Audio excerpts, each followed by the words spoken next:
by the assistant referee could be confusing. One of them is when you're right in the corner, right at the corner flag, flag up, whistle, this. Is that offside in the middle of the field or is it goal kick? But what difference does it make? It's the exact same restart. Right? Right. Except goal kick, they can kick it directly into the net, but is that likely? And if it does, then you can say, no, it was offside, referee. Okay? And you know, and we delay. If it's the in and out, we're supposed to delay. Okay, wait a minute. Just one at a time, right? Just one at a time. So the context tells you whether this was an offside decision I was making or it's a goal kick. Because if the ball went over the goal line, even if it was over the goal line and back in, and you go up and indicate goal kick, if the referee is uncertain, he can say, what do you have? And you say goal kick. But if the ball never goes out and you go up and come down, even though you're inside the 6, it has to be offside because the ball never went out. No one's contesting. Now, the other is this quick in and out. Is that what you're saying? Yeah. So the indication is up because the ball crossed the goal line for a score, but somehow came back out quickly. So you're going up, whistle, drop the flag, eye contact, and sprinting back to the 18, okay? The other is you're saying offside. You go up, get the whistle, and now you want to indicate the offside was back up here. So the only thing I can say, Mark, is if the ball was a quick in and out and an offside, you may have to have some verbal interaction with the referee so he understands. You may have to go, wait, offside. You may actually have to do that. But if the ball's in the back of the net, then it's clearly not a quick in and out. We're talking about the in and out. Talking about the quick in and out where there might be some confusion between this and now he sees you drop, go up. He's like, okay, that's what I told him to do if we have the in and out. You know, but okay. Yeah. So verbal. The other thing is, and again, if you're that close to the goal line, the offside is not going to be very far. It's not like the guys run 40 yards. If that's going to be located, right? Yeah. So, it might just be a couple of steps. And again, it's a free kick going out 95 yards or 110 yards that way. So again, if it's here or there, hey, it's 110 yards. So and like I say, there's nothing wrong, because I do this, and I hope you do too. I'll just say to my AR, Luis, what do you have? What is it? What do you tell me? Because I'm even clueless here, guys. And it's fine. And he just tells me. I say, okay, guys, this is what we're doing. So that's okay. Of course, you've probably seen some of the World Cup stuff, and at that level, that's why they're getting these headsets, because so they can literally chat with each other. Okay, let's look at this. Just turn the page.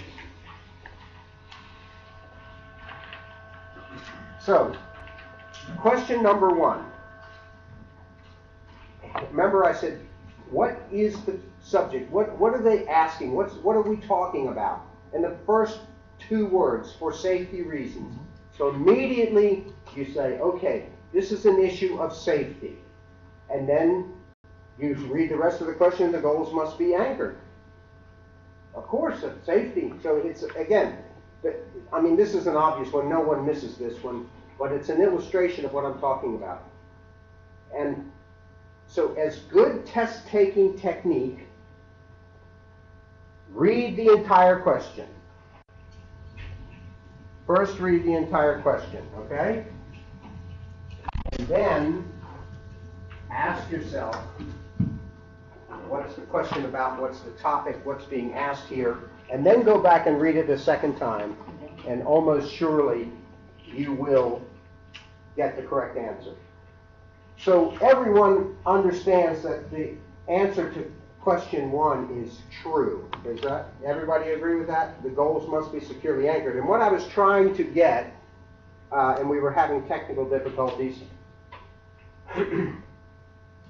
On UEFA Training Ground, that's a website, UEFA Training Ground, they have a goal safety video done by the FA. And it's amazing. It's 8 minutes long, and I was going to actually show it tonight, but like I said, we couldn't pull it off. But just go there, uefatrainingground.com, and then I think it's going to be right there. But anyway, you'll be able to find it. You'll be able to put it in the search feature, goal safety, and it'll come right up. It's an excellent video, and it will just emphasize, because you're going to be working with, especially this fall, you're going to be working with very young guys, brand new guys, and you know the old problem. Well, the coach, the goal is nice, but the coach says it was that way last weekend and we played anyway. They put pressure on us. Okay, let's look at number 3, question number 3. So we're going to read through the whole question first. A field player changes jerseys with the goalkeeper during halftime without informing you. When the new goalkeeper touches the ball with his or her hands during the second half, you realize the change was made. You should award a penalty kick for handling the ball. So now, immediately, what law is this dealing with? What law? Law what? Substitutions. It's not dealing with substitutions because it's asking about Law 12. Law 12. So that's the question. So now I go back, and in the first sentence it says a goalkeeper. And in the last sentence it says handles the ball within his own penalty area. He's the goalkeeper. He's the goalkeeper. He can never be guilty of handling the ball while standing in his own penalty area. So it cannot be true. Okay? That's just the logic of the question. A goalkeeper handling the ball in his own penalty area. That can't be. That can't be. It's Law 12. So this is what I am hoping to kind of help you begin to look for and understand and grasp this technique in test taking. You read the whole question first, you get an idea of what is this about. Oh, this is about Law 12. Because it doesn't say what should you do to the two players for making the change. That would be Law number of players. Field the ball, number of players, right? Law 3 or 4? 3. That's 3. 3. Okay. So,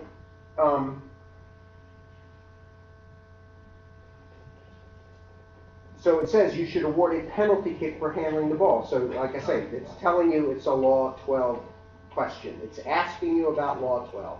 And you just know from reading the book, the goalkeeper can never be guilty of a Law 12 handling violation while he's in his own penalty area. He can be guilty of Law 12 violations, but not handling the ball. Okay, question number 4. You stop play for an injury that occurred inside the goal area. Now, what is the goal area? What's another way to describe it? Inside the 6. Okay. So, when you are ready to resume the game, you may restart. Okay, so now you know what we're dealing with here is starting or restarting the game, that's Law 8, inside the goal area. And what is this, what used to be called, and they kind of dropped that language, but it used to be called the special circumstances of Law 8. What is the special circumstance of Law 8, or the special requirement of Law 8 about the goal area? The distance of the ball. Pardon? Distance for the 10 yards. Okay, that is not the special requirement of Law 8. It has to do with the spot. You have to modify for that. Pardon? You have to modify that the case that you can't have a 10-yard distance. No, you are. What you're saying is absolutely correct. But But that is not the special circumstances of Law 8. The special circumstances of Law 8 say no restart can occur closer than the 6-yard line. That is the special circumstance of Law 8. You got a foul inside the 6, you bring it back and put it on the 6.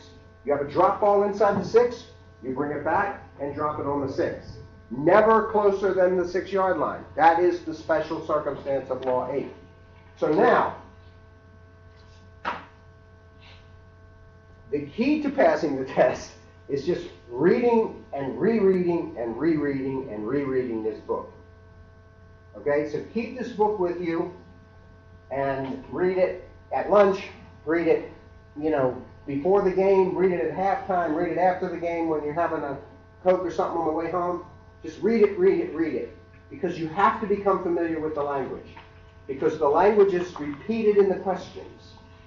And as soon as you spot the same phrasing, the same words, you're cluing in. Ah, I get it now. And I mean, granted, I have an advantage because I teach this stuff so many times over and over in clinics year after year. But that is how I know it, because it's just repetition. And you, even though you're not teaching it, you can still get the same repetition. And here's what I also would recommend to you, especially this group. When you're in a game, okay, Foy, for example, had this question about the offside and the placement of the ball for the restart. And we showed that it's on page 44 in this book. So if Foy has this book in his kit, now again, he's not going to challenge or embarrass the referee. But maybe after the game, when they're back in the referee tent, he can just pull this out and say, hey Trent, you know what? I found the answer. It's right there. And not only correct the referee's mistake if the referee did make a mistake, but show him where the answer is. So that, again, you're working with these younger referees and, pull out your law book and says, well, it says right here. Just point to it right here. This is the answer. So that you, that will also just get it really reinforced in your brain, because you will also be taking on the teaching role. So,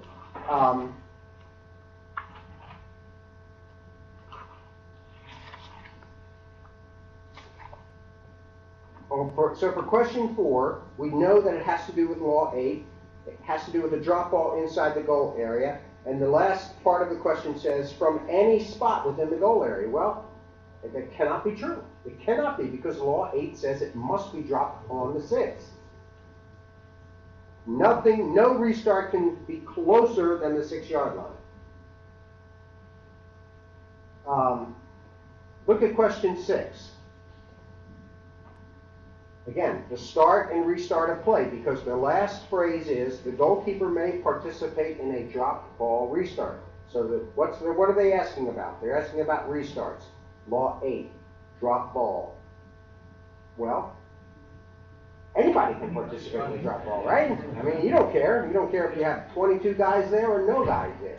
All you have to do is drop the ball. Okay? Are we good? No surprises? All right. Now, question number 7, there's only one way to know the answer, and that is you must read advice to referees. If you do not know the answer to question 7, then you're really stuck with guessing. Because this is just simply a question about what the law says. Okay? So, after a goal was scored, before you restart play, the referee notices that there was an extra player on the field when the goal was scored. Oops, right? A, if the extra player is associated with the team that scored the goal, the referee must disallow the goal. Or B, if the player is associated with the team that was scored on, the referee must allow the goal. So in other words, if the attacking team had 12, disallow the goal, or if the defending team had 12, allow the goal. Choice C is both A and B are true, and choice D is none of those answers is correct. So you simply have to know. I mean, there's no way to decode this one. You either know it or you don't.